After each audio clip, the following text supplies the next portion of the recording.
Happy labours day to all. ଶ୍ରମିକ ଦିବସ special ଆଜି ଘରେ କ'ଣ କ'ଣ ସବୁ ହେଲା ଜାଣିବା ପାଇଁ ଭିଡ଼ିଓଟିକୁ ଲାଷ୍ଟ ପର୍ଯ୍ୟନ୍ତ ଦେଖନ୍ତୁ। ମୁଁ ପୂଜା ଆପଣଙ୍କୁ ସ୍ୱାଗତ କରୁଛି ମୋର ଆଉ ଏକ ମିନି ଭ୍ଲଗ୍କୁ। ସକାଳେ ବତୁରେଇଥିବା ସିଡ୍ସ ଖାଇ ନେଇଥିଲି।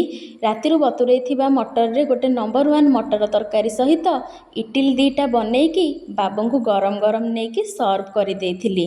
ମୁଁ ମୋର ଘରର ସବୁ କାମଧନ୍ଦା ସାରିକି ଗାଧେଇକି ଏଠି ରେଡ଼ି ହେଇକିନା ଠାକୁର ପୂଜା ଫାଷ୍ଟ କରି ନେଇଥିଲି।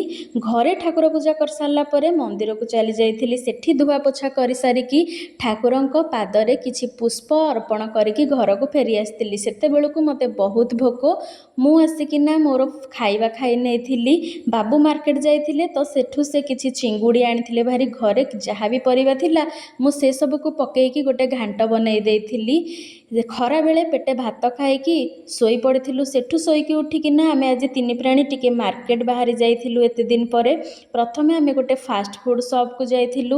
ସେଠି ଯାଇକି ବାବୁ ଗୋଟେ ଏଗ ରୋଲ୍ ଆଉ ଚାଉମିନର ଅର୍ଡ଼ର ଦେଇଥିଲେ। ଟିକେ ଆମେ ୱେଟ୍ କରିଛୁ, ଆମର ଖାଇବା ବି ଆସିଯାଇଥିଲା। ଫାଷ୍ଟ ଏଗ ରୋଲ୍ ଖାଇଲା ଭିତରେ ଆମର ଚାଉମିନ ବି ଆସିକି ପହଞ୍ଚି ଯାଇଥିଲା। ସେସବୁକୁ ଏନ୍ଜୟ କରିସାରିଲା ପରେ ଆମେ ଗୋଟେ ଆଇସ୍କ୍ରିମ୍ ସପ୍କୁ ପଳେଇଥିଲୁ। ଆଇସ୍କ୍ରିମ୍ ସପ୍ରେ ମୁଁ 3ଟା ଆଇସ୍କ୍ରିମ୍ ଚୁଜ୍ କରିକି ଆଣିଥିଲି। ତାକୁ ଆମେ ପୁଅ ବାବୁ ମୁଁ ମିଶିକିନା ଖାଇ ଦେଇଥିଲୁ। ଏଇ ଛୋଟ ଛୋଟ ଖୁସି ହିଁ ଜୀବନରେ ବହୁତ ହିଁ ଇମ୍ପୋର୍ଟାଣ୍ଟ। ଏଇସବୁକୁ କ୍ୟାପଚର କରିବା ପାଇଁ ଏଇଟା ଗୋଟେ ଛୋଟ ପ୍ରୟାସ। ସେଠୁ ମୋ ପେଟ ଫୁଲ୍ ଥିଲା, ମୁଁ କିଛି ଖାଇନଥିଲି। ବାବୁ ଆମର ଟିକେ ଖାଇ ଦେଇଥିଲେ।